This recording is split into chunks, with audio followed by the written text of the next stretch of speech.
Hi hello అందరికీ నమస్కారం. Welcome to my channel. ఈరోజు నేను బెండకాయ కోడిగుడ్డు కూర చేస్తున్నాను. చాలా టేస్టీగా ఉంటుంది. అది ఏ విధంగా చేస్తాను ఇప్పుడు చూద్దాము. బెండకాయ కోడిగుడ్డు కూరకి ముందుగా స్టవ్ వెలిగించి బాండీ పెట్టుకుంటున్నాను. బాండీ వేడైన తర్వాత ఎండు కొబ్బరి ముక్కలు వేసాను. 2 స్పూన్లు పల్లీలు కూడా వేస్తున్నాను.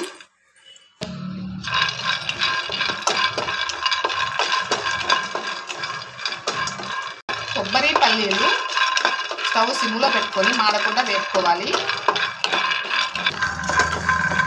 కొబ్బరి పల్లీలు వేగిన తర్వాత 2 స్పూన్లు ధనియాలు వేస్తున్నాను. స్పూన్ జీలకర్ర కూడా వేస్తున్నాను. లాస్ట్లో జీడిపప్పు వేస్తున్నాను. జీడిపప్పు లాస్ట్లోనే వేసుకోవాలి, లేకపోతే మాడిపోతుంది. మసాలా బాగా వేగింది. బాగా చల్లార్చుకొని పొడి చేసుకోవాలి. పొయ్యి మీద వేరే బాండీ పెట్టుకున్నాను. బాండీలో 3 స్పూన్ల ఆయిల్ వేసుకుంటున్నాను.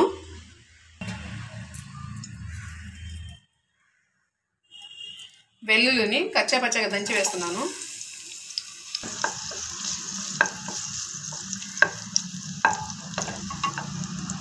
వెల్లుల్లితో పాటు కరివేపాకు కూడా వేస్తున్నాను. వెల్లుల్లి నేను పొట్టు తీసుకొని వేసాను. మీరు పొట్టుతో పాటు వేసుకునే ఏం కాదు. ఇలాగా వెల్లుల్లి వేయించుకున్న తర్వాత ఒక పెద్ద ఉల్లిపాయ సన్నగా తరుక్కొని వేస్తున్నాను.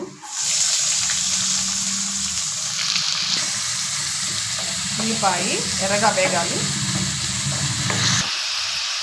సాల్ట్ వేస్తున్నాను. సాల్ట్ చూసి వేసుకుంటుందండి. ఉల్లిపాయలు ఎర్రగా వేగిన తర్వాత 1 కిలో బెండకాయలు సన్నగా కట్ చేసి వేస్తున్నాను. బెండకాయల్ని మూత పెట్టుకోకుండా వేసుకోవాలి.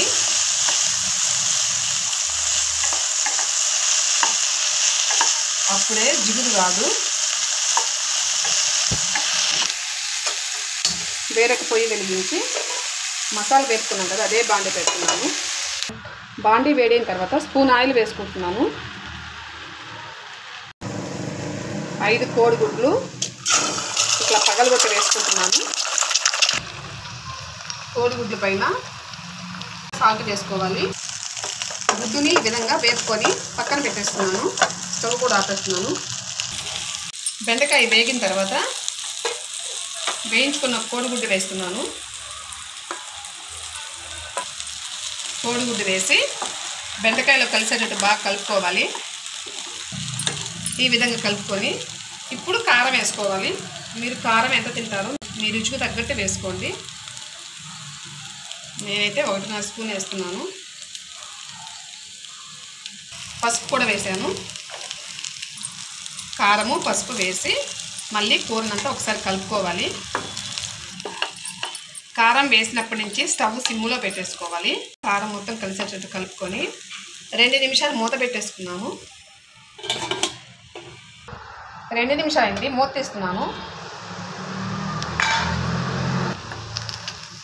ఒకసారి కలుపుకొని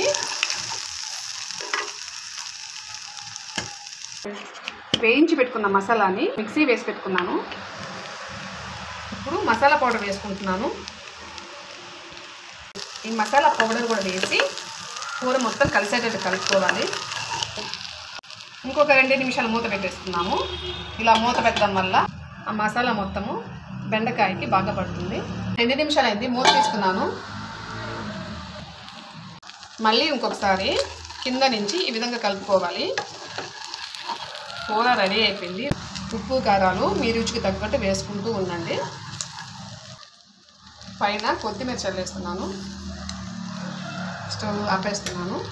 కొత్తిమీర చల్లి ఇంకొకసారి కలుపుకొని ఇంకా వడ్డించుకొని తినేసేయడమేను. వేడివేడిగా బెండకాయ కోడిగుడ్డు కూర రెడీ అయిపోయింది. మీరు కూడా నేను చెప్పిన విధంగా తయారు చేసుకొని తిని ఎంజాయ్ చేయండి. లైక్ చేయండి, షేర్ చేయండి, సబ్స్క్రైబ్ చేయడం మర్చిపోవద్దు. ఈ వీడియో లాస్ట్ వరకు చూసినందుకు మీకు చాలా థ్యాంక్స్.